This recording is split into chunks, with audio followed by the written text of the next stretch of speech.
Hello, and a very warm welcome again to Oxford at Home, the university's showcase for the fabulous research and teaching that's going on even while we're slowly easing ourselves out of lockdown into a rather different sort of academic world, indeed wider world beyond that as well.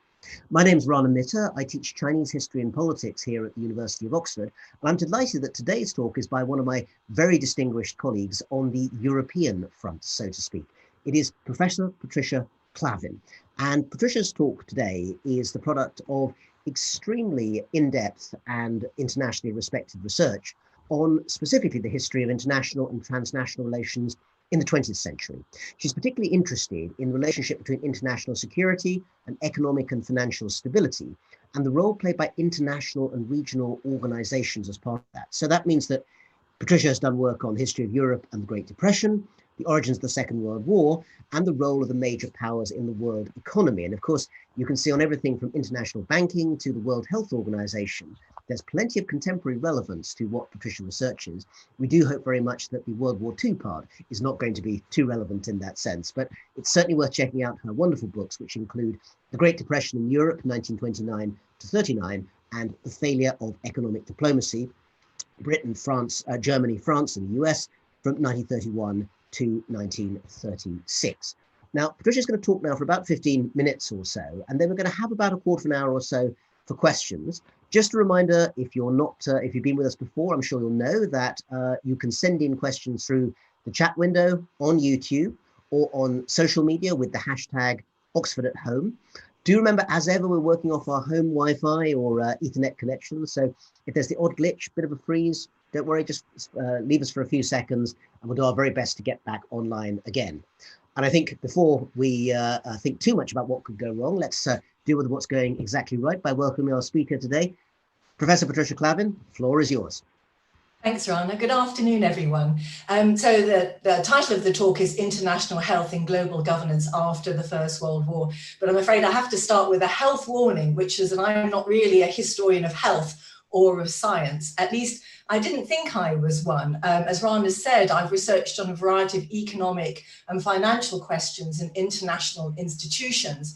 And I've recently become interested in questions relating to food security, which you'll see emerge in parts of my talk, and questions about where international organizations come from, what shapes their operation, why do they work the way that they do. One of the things that's always amazed me throughout my career, which is now starting to look like quite a long one, is the way that new things come into view right in front of my eyes. So documents and topics, memoirs, letters that I've worked on for years, I suddenly notice things that I'd never seen before in them. So this always brings home to me a very famous remark by Benedetto Croce that all history is contemporary history. And so my work is sort of today reflecting on the aftermath of the First World War in relation to the contemporary world. And of course, amongst historians, one of the things that's captured a lot of imagination since March this year is Peter Hennessy's description of whether there'll be a new historical marker, BC or AD, before and after Corona. And I think we all probably feel it's a little bit early to be able to pronounce on that. But what is clear is that COVID-19 is acting as a global force, and it's also interacting around the world with other global forces: capitalism, the campaign for racial equality, environmental protection, and lots of the youth activism around those sorts of questions. And at the same time, there are more familiar debates, at least they're familiar to me as a historian of the world in the 1920s, 30s and after, which is around shifting balance of power in the world. So the rise of China and the fall of the United States today, whereas in the aftermath of the First World War, it was more about the rise of the United States and the decline of European empires. And what I want to sort of start with is really thinking about how the global pandemic now has brought issues of global health more plainly into view in my own work. And Rana made a passing quip when he introduced me that he was hoping he wasn't going to hear too much about the Second World War. But of course, it is something that we heard quite a lot about right at the beginning of the pandemic, or certainly in this country, in Britain, where the peak of the pandemic also coincided with the 75th anniversary of the victory of Europe commemorations. And so there was a lot of talk about solidarity, resilience, and the need to reconstruct. And there's a bit of me as a historian that always worries about when military metaphors are used, because they sometimes can be unhelpful and they sort of feel dangerous, given that what we're looking at is a global threat that we all share. So talking about war opens up a whole set of other worries. But if we are going to talk about war, then I would suggest that rather than thinking about the Second World War, we'd be better off thinking about the First World War. So the First World War gave rise to a new global order in 1920. And here in this cartoon, you can see Britain and France, who by 1920 are the major powers holding up the world order created by the League of Nations, and Satan there lying on his back, looking very relaxed, tickling at their feet. So the world order already in 1920 in this cartoon starting to teeter and totter. And that's really because of the context into which that world order was built. And one of the things that historians now stress is really, though we tend to think about war and peace as absolutes, there are actually very messy boundaries between them. And one of the things that's very clear to me and other historians of the period after 1918 is really the warlike character of international relations, and particularly the warlike character of Central and Eastern Europe after 1918. And here on the slide, you can see some of the challenges that the world faced, and particularly Europe faced in the aftermath of that war, that have resonance for us today. In the first picture, these are women and children foraging for food just in the outskirts of Vienna in the aftermath of the First World War. Very heavily dressed up because it's really cold and there's not much pickings to be found. I think they're foraging for potatoes. There's also, apart from the famine that they face, there's not just the Spanish flu, which has attracted a lot of attention, but also epidemics of cholera, typhus, and particularly tuberculosis, which was a really persistent problem then because there were no antibiotics. And alongside that health circumstance of those health problems, there was also mass displacement of population. People were on the move right across Europe at this point. Armies were being demobilized, empires were falling, so people were also moving to new countries, or they were being forcibly displaced in the projects of new nation state building in the aftermath of the First World War. And where that relates to the COVID pandemic today is that it brings out the questions of population mobility, population density, and poverty. And you can certainly see the soldiers on the top of these trains and inside these trains, as well as the people thronging on the platform, welcoming them home. This is a really dense population. And then finally, there are persistent economic problems that are, once the First World War ends, the sort of lid comes off the war economy, and it's very difficult for civilian economies to stabilize. And so you have a collapse in world trade in the aftermath of the First World War, and you also have the problems of hyperinflation in Central and Eastern Europe. Most of you will be familiar with the story of the Weimar Republic in Germany, but the same problems are also evident in Austria, Hungary, Poland, and so on. The other way that the First World War relates to the way that the way that I'm thinking about the pandemic anyway, is that quite a lot of it was fought with really old weapons. And that seems to me also how we're fighting COVID.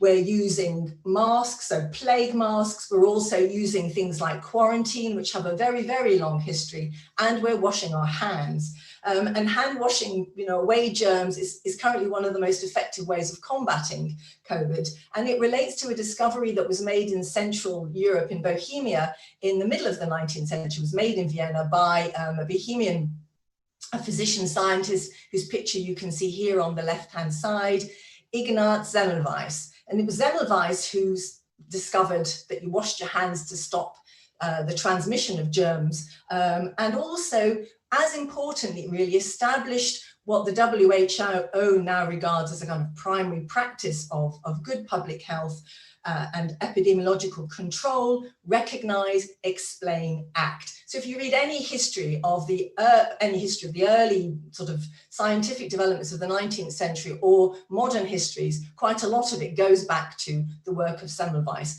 who initially had real difficulty getting his ideas taken up. And it was mostly young physicians that worked with him who were attracted to the way that he was thinking about public health within and health within hospitals. And he had an international following, and it was signaled really when he was acknowledged by Joseph Lister, seen here on the slide on the right-hand side in Britain, as the founding father of preventative medicine. And Lister plays that role in British society. He sets up in 1891 the British Institute of Preventative Medicine. And one of the very first people, the first woman, I should say, who's hired at the Lister Institute shortly after its foundation is Harriet Chick. You can see here in this picture, sort of the inset on the right-hand side, looking a bit like Princess Leia, I always like to think. By this point, she's joined by one other female colleague. Suddenly dawned on me as I was putting these slides together that actually the first department I worked in, I was hired in 1990. I was also the first woman. So there's a picture of me wearing very different clothes, but actually looking rather like this with my very first second woman colleague a couple of years later. And Harriet Chick goes to Vienna in the aftermath of the First World War to try and prevent rickets amongst children. She's doing pioneering work on the development of vitamins, and particularly in this instance, vitamin D as a treatment for rickets and also for the promotion of health. And of course, at the moment too, there's a lot of interest around vitamin D and its preventative capacity. I haven't got time to go into more detail, but I'd be happy to talk a bit about that in the chat if you're interested. Harriet Chick's work in Vienna transports her back into an international milieu. And by the 1930s, she's already working for the League of Nations. She's still busy in the Lister Institute, but she's also promoting the international cause of public health, what they call positive health, which is really about good nutrition, about supplementary support, but it also relates to other work that's going on in the League, which is about sharing information on the prevalence of disease. One of the things that's really important to the way that the League works is it shares data. It collects data that compares the performance of countries, and it also has fact-finding missions. And here you can see in this picture on the right, one of my very favorite pictures of the League of Nations work in the field. This is a League of Nations inspector, having very kind of lockdown type whiskers here, driving around in a Rolls-Royce Silver Phantom, inspecting the League's work on disease control amongst Greek refugees who've been forced out of Asia Minor as the Ottoman Empire collapses. And the League also provides, apart from health support, it also provides loans to these people.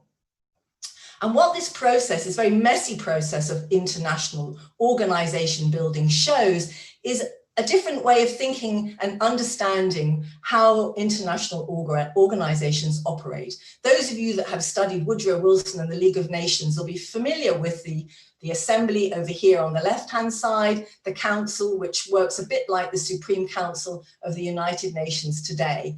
But historians more recently have been doing a lot of work on the permanent secretariat, the development of an international civil service. And underneath it, here in my orange donut, are the embryonic modern organizations. The International Health Organization of the League becomes the World Health Organization. The Economic and Financial Organization of the League is the IMF and the World Bank in embryonic form. But I want to spend the last few minutes of my lecture also talking about some of the things I've really started to notice about Harriet Chick and this story of vitamin D and the origins of the health organization in the League in the last few months, things that have suddenly sprung in front of my eyes, sprung to life in front of my eyes as I've been sitting here in this room. The first is really how brave Harriet Chick was. She left Britain with two other female colleagues and traveled across Europe in trains where there were soldiers going the other way who were being demobilized, who were sick, who were heavily injured and where she was well aware that germs were traveling all around her. She also had to persuade the academic community of Austria, which was a pretty frosty and self-regarding bunch of men, to take her work seriously. So what she had to do, along with her colleagues, and she describes it here in this lecture which she gave in 1974, when she finally, aged 99, wins a big prize from the British Nutrition Foundation for her life's work. She describes how she treats children on the ward with food supplements, what they called accessory factors, with vitamin C and vitamin D, and how these cures persuaded the Viennese academic and medical community to take her ideas about nutrition seriously. And the same thing is there, we see, in the way that medics here in Oxford and elsewhere are trialing drugs and treating patients hand in hand. Here's a quote from Professor Landry, who's been speaking on the COVID-19 talks you can find also on the University Channel, describing how now the extraordinary thing is that clinical care of the patients and scientific rigor involved in trialing the drugs are hand in hand. And he presents this as a new way of working. Of course, it's typical, a historian would say, this is actually a very old way of working. The other thing that strikes me more now, perhaps also because I'm a bit older, is the use, not just of Harriet Chick and some of the people who pioneered the work of the League of Nations and who were very committed to the cause of international cooperation, but you see it also in the birth of non-governmental organizations, which are also centered quite spectacularly on the case of Austria and Vienna in the first instance. And these are two leaflets that were disseminated in the aftermath of the First World War in 1919 by two sisters, Eglantine Jebb and Dorothy Buxton. Eglantine Jebb, a student at Lady Margaret Hall here in Oxford, where they were trying to draw attention to the plight of starving Austrian children and how it was the responsibility of others to act to help them. And this is the foundation of the Save the Children organization that's still important today. And it also draws out the importance of local activism. These were people who were moved passionately to campaign, and they campaigned locally before they campaigned internationally. And it's also the way that their academic and university connections were very important to what they did. And it meant that student groups also were moved to mobilize in this crisis moment of 1919, 1920, in a way that student groups are also mobilized now. These are two documents I've collected from the University Archives in Vienna, and they relate to student groups that organized themselves and also mobilized their universities to try and develop aid programs to help students in Central and Eastern Europe. There are sort of dark sides to this story I don't have time to go into, but the document on the left here shows how they are trying to provide clothing, Kleidung. They're also trying to provide suits, as in ways that professors and students can make themselves look respectable, which was very important in the period, but also undergarments, underwear. They were looking for wood because it was very difficult to keep warm, particularly for older scholars, as well as food. And where does this all end up? Well, the League of Nations, people tend to think, closed its doors in the 1930s, but in fact, it kept going until 1945, 1946. And many of the lessons of this practical experience of crisis management and the relationship between health, economic policy, and international organization was there at the end of, was incorporated into a new world order that was established in 1945. And you see here the lessons of history, this very battered woman standing in the doorway representing the school of common sense. And my concluding thought really would be also that we tend to think about the history of the 1920s and 30s as people who were for globalization or against globalization. They were the Nazis, the fascists, the totalitarian governments, or they were liberal Democrats sort of facing off against one another. In some ways, these are just rival groups. They are people who have rival ideas about international order, but they also recognize a shared set of problems. They just have different responses to them. And so I suppose I'm making a case for this history that really we need to take seriously the claims that were made for international solidarity and the need for global solutions by the League of Nations, even if some of them were flawed. Thank you. Thank you very much indeed, Patricia, for an absolutely fascinating talk. And the reason I know that people find it fascinating is that my chat window has been now kind of running over with all sorts of questions that people have for you. We'll try and squeeze as many of them in as possible before we finish off today. But I'm going to actually start by one. It actually slightly echoes a question that's come in from Fred on Facebook, but actually he or she, because I've got lots of female Freds out there as well, to be fair, echoed a thought that I had, which is, gosh, Harriet Chick, she does sound extraordinarily interesting. I noticed actually she'd ended up as Dame Harriet Chick, so clearly she did end up being recognized. She started off, I see, as someone interested in sewage and ended up as someone interested in sunlight in terms of vitamin D and so forth. So you might say that that was perhaps a journey upwards. Could you just say a little bit more about her? Clearly she was quite a pioneer. How did she emerge as this important international scientist, as you pointed out, at a time when women found it hard to get into medicine anyway, let alone that kind of international standing? Yeah, it's a great question, and she's a fascinating woman. And though she's sort of been recognized on one level, in a way, she was always more interested in the science than self-promotion. And as a woman, she had to negotiate some of the kind of power structures around her. So she studied at the University of London, which was, it was much easier for women to be formally educated and recognized there in the late 19th century. And then she did graduate work in Vienna and in Munich. And that was a very sort of typical trajectory in some ways of people working in her field, because also in France, in the Pasteur Institute, there were important scientific discoveries there.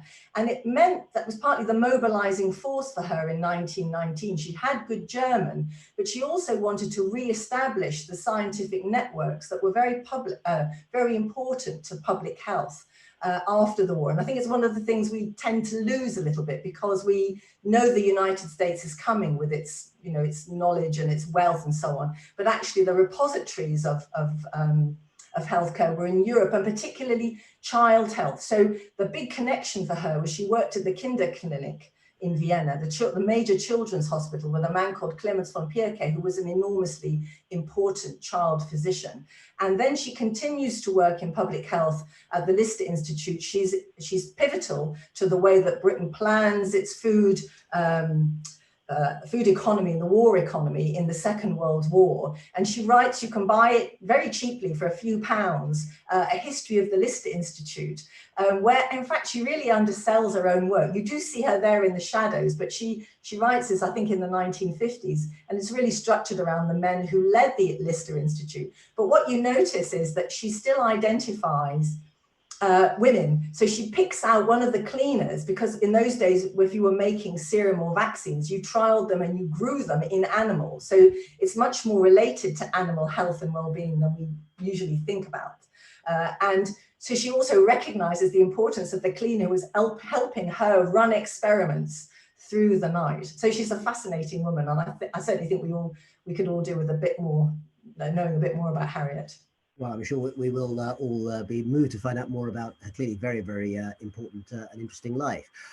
Let's turn a little bit to questions about the organization, because you've talked about the League of Nations. And again, those people who maybe know perhaps about this only from, say, the kind of textbooks that one used in schools for British history will think really of the League of Nations as kind of a failure, really, the crisis over Manchuria, Hitler and so forth. And it was shown not to have really worked. But the story you're telling is a rather different sort of one. Let me get the question in from Brian. It came in on YouTube. And Brian asks, how fractured was the political situation immediately after the First World War? And he adds, does it give you hope that countries may be able to coordinate better during our current pandemic? But the question I think underlying that is how the lovely organization chart you gave us, that little diagram, which is very neat and very political sciencey, actually meshed with what you called the warlike nature of peace, that very rubble-like, messy reality, presumably on the ground. Yes, it's Brian's question. It's a great question, and there is quite a lot of commitment to making international cooperation work. And for many of these people in this generation, it's really an article of faith, and they remain committed to it for 30 or 40 years. So the people that you see active in the League of Nations, are also active in the United Nations, they're active in the foundations of the European Union, they're active in the creation of a lot of other associations and bodies that are also international networks that work around the League of Nations. And Rana, you're right, that the pictogram shows everything in very nice boxes. That's because that's a League of Nations presentation of its own work in 1931. So the whole time, the League of Nations is making a case for the value of its own existence. So that's the other challenge for international organizations, which hasn't gone away. They only really survive with the support and the monies of the member states. So they're constantly having to negotiate power politics. And one of the advantages, and this is what something Harriet Chick would say, is that you have with medicine and with science is that transcends power political rivalries. In fact, it doesn't. You have to negotiate them all the time, and she was very good at doing that. But you can't separate them out. And with regard to the success and failure, I suppose that's where I was trying to end up, really. Sometimes it's sort of, you feel as a historian pushed into one camp or the other camp. And the League's, is a bit of a mixed picture in that sense. It's obvious that it failed to prevent the Second World War. That was its core mission, and it clearly failed to do that. And in some senses, the League became increasingly irrelevant as the 1930s went on, when it came to managing relations between Hitler and Chamberlain and so on. They stopped meeting at the League, or they never met at the League. They met outside. But many of the sort of scientific collaborative operations continued, the intelligence gathering continued, and the problems that were identified, the work on that continued. So when the League shut up shop in Geneva in 1939, many of those operations were moved to the United States, and they provided the intellectual basis for planning for the stabilization of the world economy and for international aid in the aftermath of the Second World War. So that history and those lessons weren't lost. Well, let's stick with the history for a bit, because more questions are coming in, Patricia. And actually, I'm going to go straight to one from Daniel on YouTube, because as a specialist on Asia myself, it's a question that also fascinates me. And Daniel says, Professor, thank you for the talk. I'm curious if you could speak a bit to the role of non-European powers, such as Japan and China, in the League of Nations Public Health Administration. Do we know anything about that story?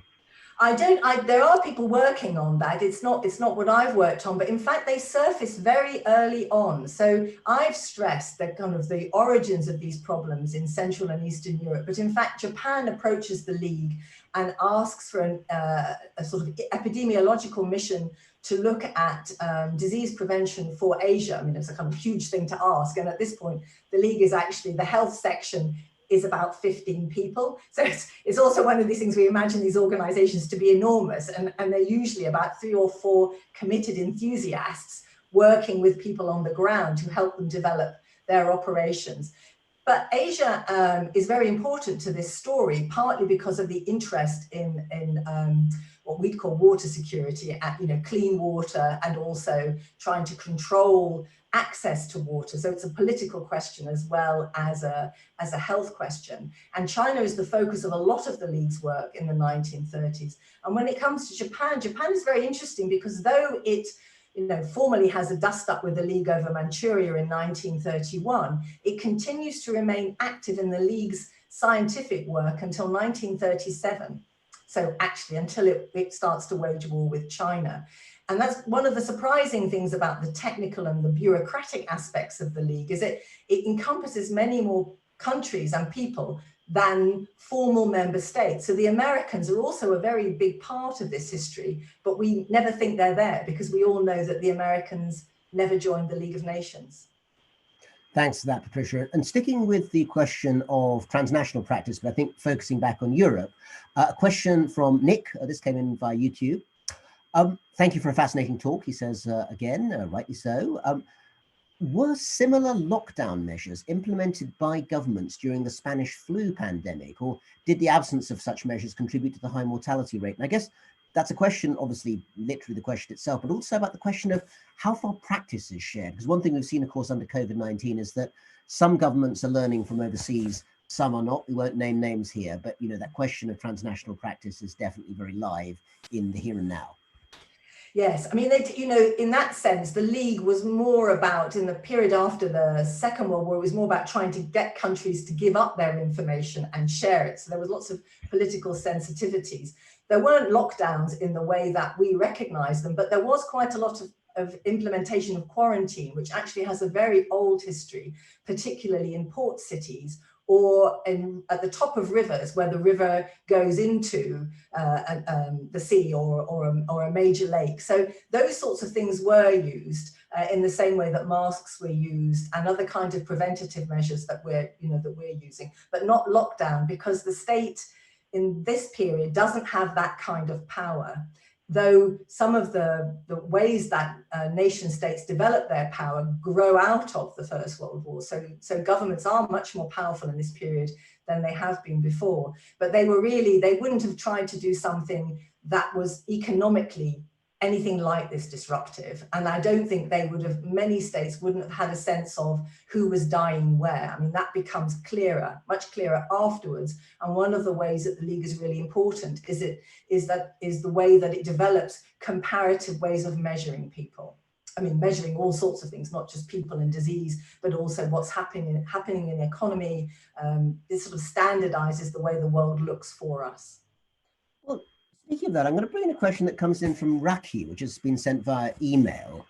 And the question, I think, is rooted in what you might call the sort of international sociology of public health. And that's a quite sort of overly grand way of putting the question, but I think it has a wider significance behind it. The question is, do you think people not wearing masks in the future will be seen like doctors not washing their hands today? And the idea of sort of changing public health habits, which we know is often more important than actual specific drugs, is actually a very interesting one. Do you see that change over time in the practice of the health, the kind of health policy operatives that you work on? I think it's possible. I mean, I think that's one of the things that surprises me, when I've been looking at these documents, that things that people were doing and Harriet Chick was doing, I never noticed before.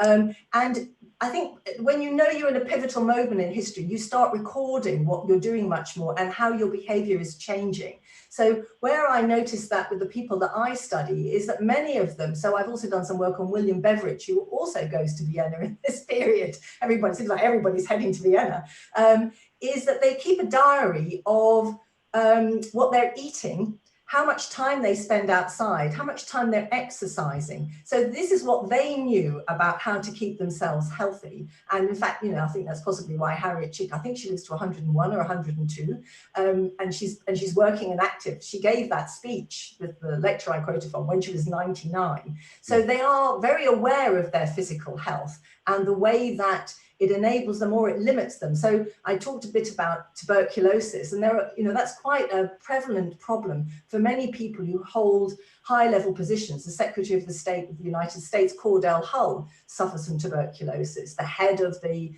Fed today suffers from tuberculosis in this period. Benjamin Strong. So and takes action to do that. So I think it's quite possible that face masks, if we don't find some other way and pandemics becomes more a way of life, that face masks just become another thing that we adjust to. That's just a quick follow-up on that, because it relates to a question that's coming from Jamie on YouTube.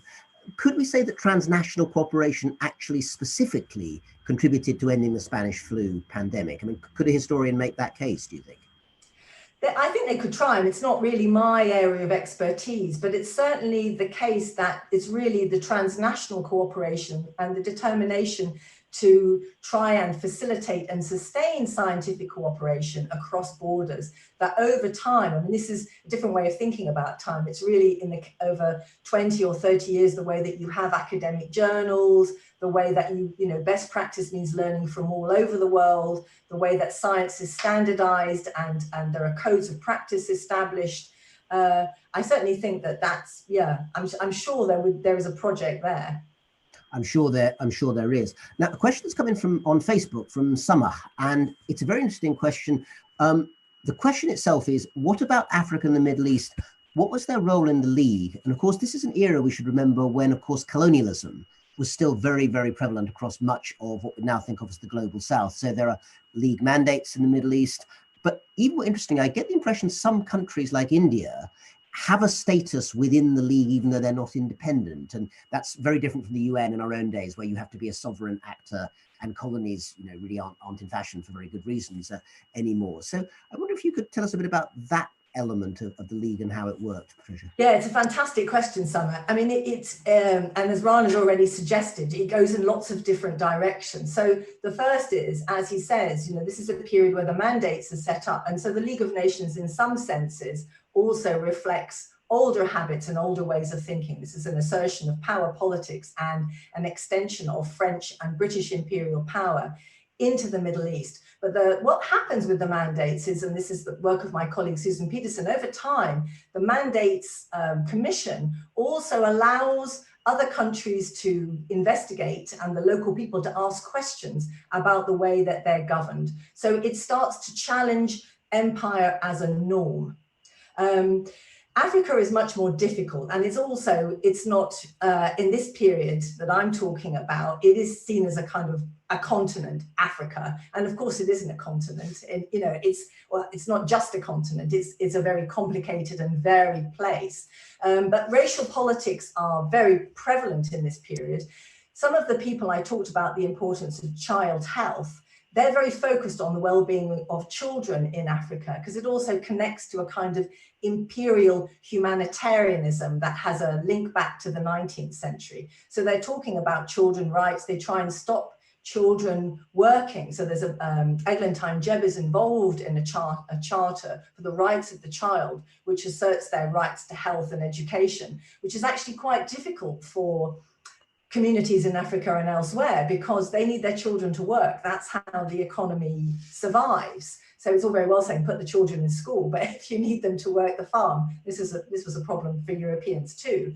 There was one other point that you said about India. Yes, so there's this other kind of sort of middle standard in the League where, because it suits Britain, what Britain facilitates is member status for Dominion countries, so the New Zealand, Canada, and so on, and for India. So, and also Ireland and Britain have very difficult relations bilaterally in this period, but through the League of Nations, they're able to talk to one another. So for India, this is a way of asserting its potential and its right as an independent nation state. And Gandhi in particular has quite a lot of ideas and is very drawn to aspects of the League's modernizing agenda, particularly around food security and around health.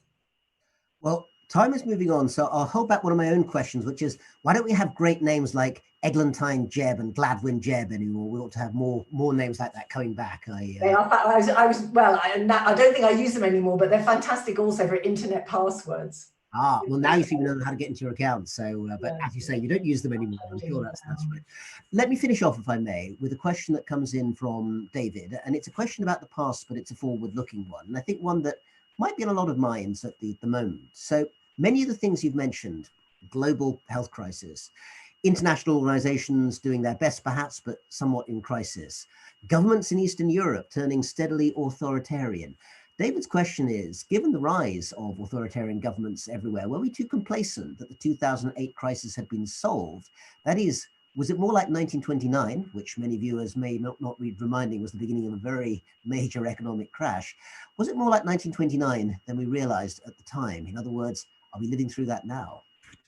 It's a fantastic point. In a way, it's been made for me. I think that's right. I think certainly, we might look back and say our resilience and our ability to cope with what we're facing now was, a kind of slow burn that was left. It's a sort of degradation of 2008. And of course, it also changed the way that international power operated, where financial power lies.